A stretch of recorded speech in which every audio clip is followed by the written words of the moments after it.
Beyond the Gates spoilers. Michele Dupree had always believed she could sense trouble long before it reached her doorstep, yet nothing in her long history of navigating betrayals, family politics, and emotional landmines prepared her for the shock that was about to break over her life like a silent but devastating storm. The news would arrive quietly, almost deceptively, the kind of information that doesn't crash in with thunder but slips in through the cracks and destabilizes everything from within. It would be the sort of revelation that forces her to reevaluate loyalties, secrets, and the very foundation she believed the Dupree family still stood on. And all of this unfolded in the same 14-day window where every corner of Fairmont Crest seemed to tremble with simultaneous Cricesteral Richardson collapsing emotionally, under burdens he had long pretended he could bear, and Ashley Morgan stepping into a new romance that would not only challenge her past wounds, but also ignite unexpected consequences across their carefully cultivated community.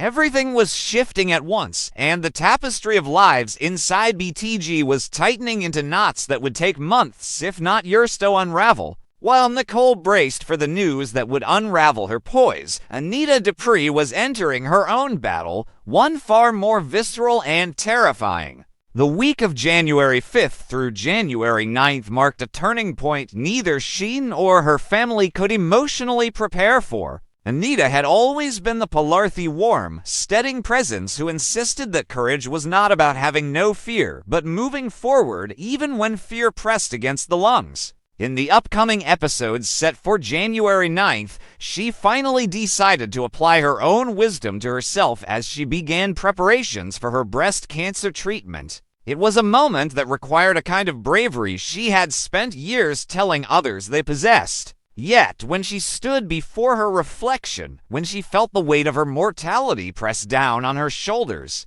she realized that stepping into the role of the patient rather than the protector was one of the hardest emotional transformations she had ever undergone. But the universe never lets a person suffer quietly in Fairmont Crest. Just as Anita tried to cultivate a space of calm acceptance, a visit from a figure tied to her past arrived on her doorstep unannounced, uninvited, and carrying layers of unresolved tension that neither time nor distance had dissolved. This old friend, if the word friend still held any relevancy, entered her home with a smile that didn't match the discomfort brewing beneath the surface. The encounter began with politeness, but the undercurrent of history between them was far too charged. Every gesture, every delayed breath, every lingering glance exposed unresolved wounds that Anita had intentionally buried beneath years of work, marriage, motherhood, and the fragile illusion of peace she fought to maintain. The tension in the room rose with an almost physical intensity, as if the air thickened the longer they remained in each other's presence. Whatever happened in that encounter, whether truth resurfaced or old resentment cracked open, was enough to force Anita into motion. She knew she no longer had the luxury of emotional hesitation. Facing her illness meant she needed clarity, closure, and preparation. And so she did what she always did in moments of uncertainty. She created purpose. She quietly, secretly began planning something meaningful for her familia gathering that would shield them from the painful weight of knowing she was afraid. Even if she herself was trembling on the inside, she wanted to give them a memory untouched by sickness, fear, or the instability that her upcoming treatment would surely bring. The idea of organizing a family celebration, something warm and hopeful, sprouted almost impulsively but grew into a determined mission. She envisioned her children and grandchildren filling her home with laughter, warmth, and a sense of togetherness that would serve as an emotional anchor once her treatment began. Anita knew that cancer doesn't only infiltrate the body. It infiltrates the home, the dynamics, the way people look at each other, the unspoken fear in every quiet moment. She wanted, if only briefly, to reclaim control over the emotional landscape of her household. She knew she needed this celebration not only for them, but for herself. It would be her final moment of normalcy before everything changed. Meanwhile, Tyrell Richardson was experiencing a collapse neither dramatic nor explosive, but deep and internal, more dangerous for its silence. The community had long admired Tyrell for his confidence, his sense of authority, his ability to appear composed even while navigating storms behind closed doors. But these 2 weeks would expose the fragility beneath his exterior as personal pressures, disappointments, and unresolved emotional wounds converged into a vortex he could no longer outrun. His unraveling was not the kind that could be easily spotted from afar. It was the slow-burning type, the exhaustion that turns into emotional paralysis, the weight that presses down until the spine bends and the soul falters. Tyrell had carried far too much for too long. His challenges with family loyalty, competition with more powerful forces in Fairmont Crest, and emotional turmoil that made him feel increasingly invisible. He didn't explode, he imploded, and the implosion changed everything. People around him would soon start noticing subtle signs. The vacant stare he couldn't shake, the moments when he withdrew even in the middle of a conversation, the way he lingered far too long on memories that brought him more pain than comfort. His spiral would set off ripples that no one initially connected back to him, yet the consequences would shake multiple households and relationships. Ashley Morgan, on the other hand, was stepping into what everyone else described as good news, a new love entering her life at the moment she least expected it. Ashley had endured her own heartbreaks, betrayals, and emotional scars, and while she never sought a rebound or rescue, someone new had slowly begun crossing the boundaries she kept so carefully around her heart. Her new romance was the kind of quiet development that, in another world, might have offered healing, but in the world of Beyond the Gates, it promised complications and dramatic consequences. Ashley's new lover represented hope, but also mystery and risk. This person stirred emotions in her she thought she had lost forever. She found herself oscillating between excitement and fear, caught between wanting to embrace something new and worrying that opening her heart again would expose her to fresh wounds. The romance began as a soft glow, something small but powerful. Yet in Fairmont Crest, nothing small stays small for long. Her heart's revival intersected with shifting family alliances, disconnected truths, and emotional landmines that would soon force her to choose between passion and self-protection. As the 14-day arc unfolded, the Dupree family became the emotional center of the storyline. With Anita preparing for chemotherapy, the entire household felt suspended in a strange, fragile space between hope and fear. They watched her with a mixture of admiration and dread, unsure whether to treat her like the strong mother she had always been or the vulnerable patient she was becoming. Anita sensed their hesitation and chose to lead by example. She began facing her illness openly, refusing to let fear dictate her behavior. But the looming treatment hung over her like a storm cloud, darkening moments that should have been simple. Even as she planned her family gathering, even as she forced herself to smile, she could not escape the truth that life was about to change in irreversible ways. The upcoming episodes of BTG hinted that the Dupree family gathering would be more than a celebration. It would be a fragile, luminous moment where time seemed to slow.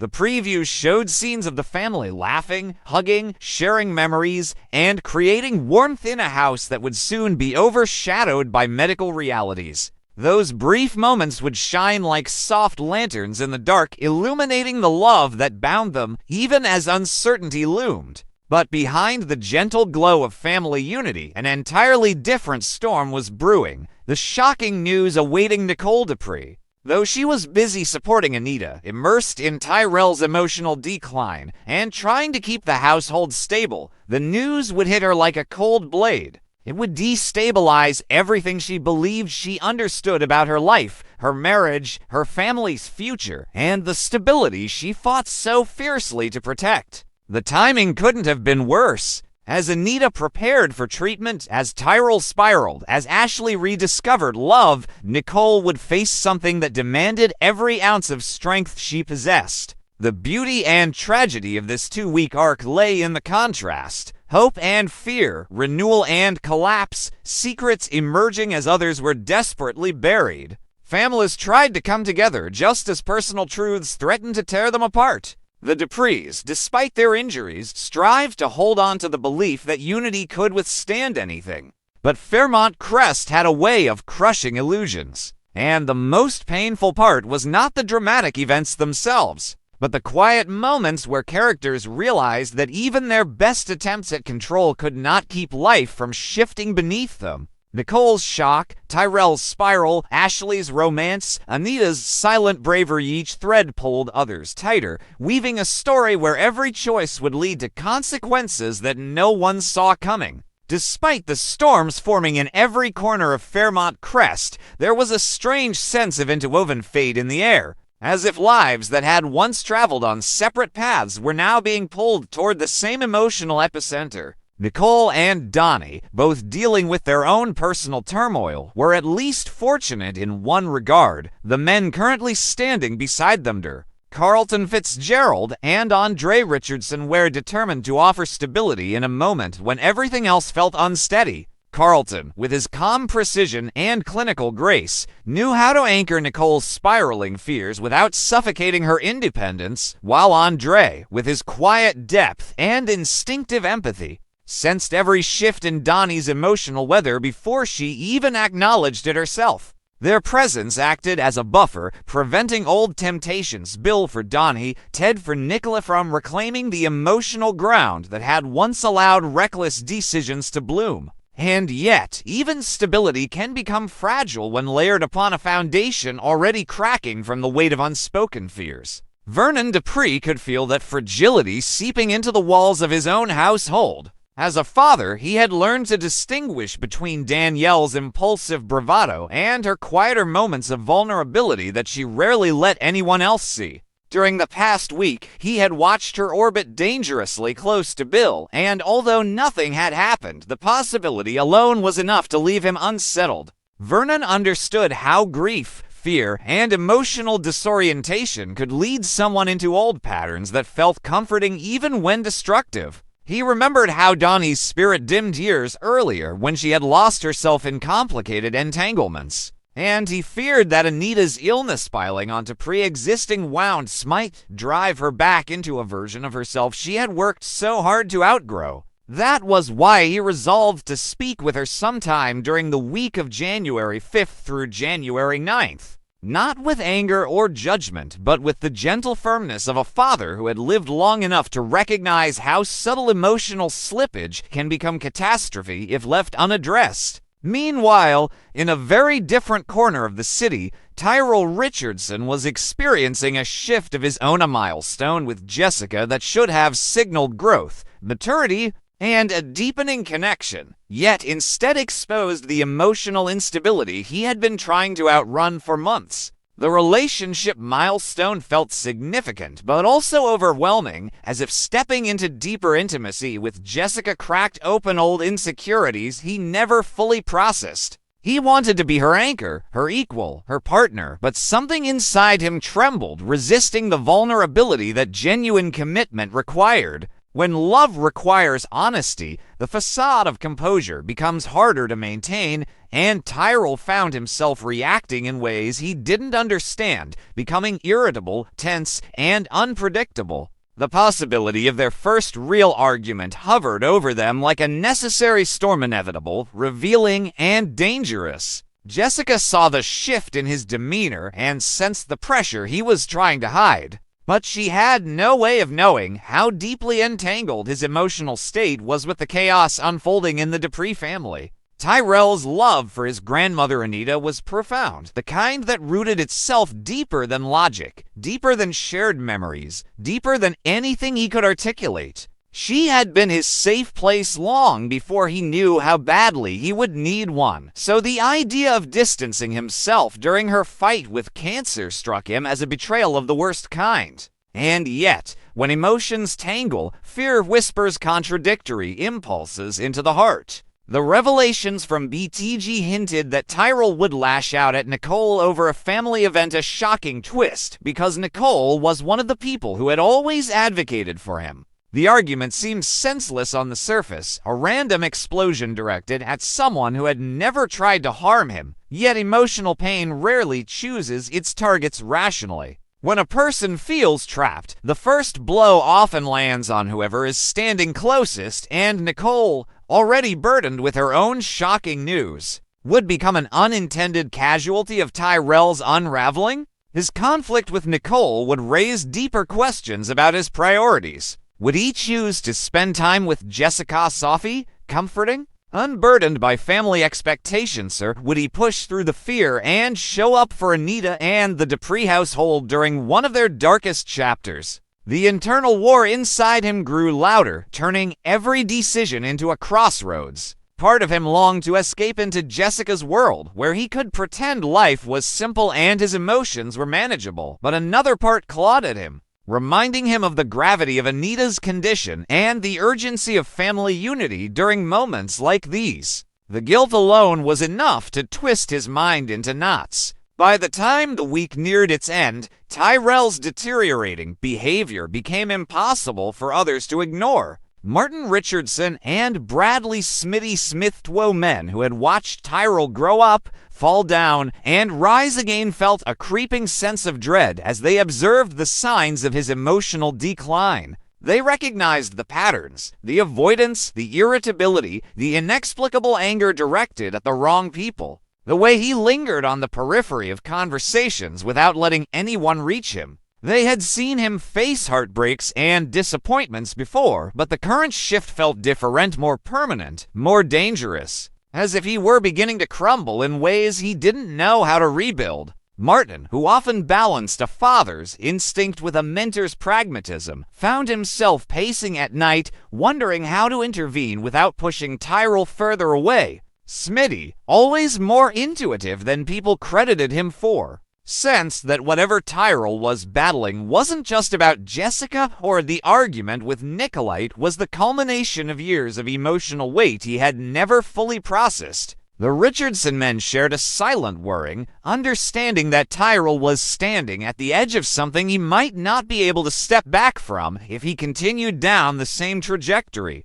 Meanwhile, Nicole and Donnie navigated their own shifting emotional landscapes, leaning on Carlton and Andre as they tried to maintain stability amidst chaos. Carlton noticed the strain in Nicole long before she verbalized it. He saw the way her thoughts wandered, the way her breathing hitched whenever news about Anita's condition surfaced, the way she tried to maintain strength even when the weight of everything around her was pressing into her chest. He remained steady beside her, never forcing her to speak before she was ready. His quiet devotion became a temporary shield, though even he sensed that the shocking news looming over Nicole threatened to unravel her composure in a way that love alone might not be able to mend. Andre, on the other hand, understood Donnie's restless nature better than most. He knew she was capable of impulsive decisions when her emotions spiraled, especially when proximity to someone like Bill reopened dormant wounds and desires.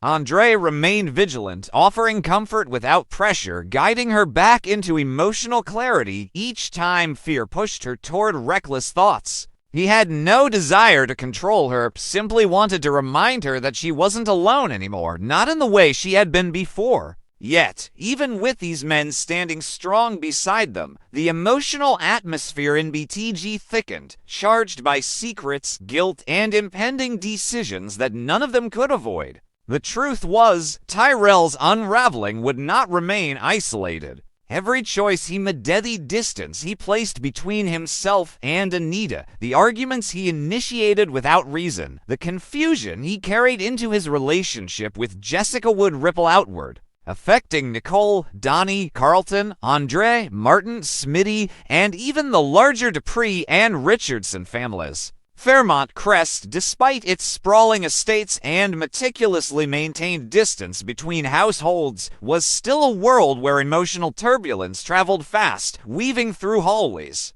slicing through facades, and pulling everyone into the same storm. And as the week of January 5th through January 9th moved toward its conclusion, the question remained not whether these tensions would explode, but where the first crack would appear, who would be standing closest to the fault line, and what truth would finally surface when the emotional earthquake shook the foundations of both families.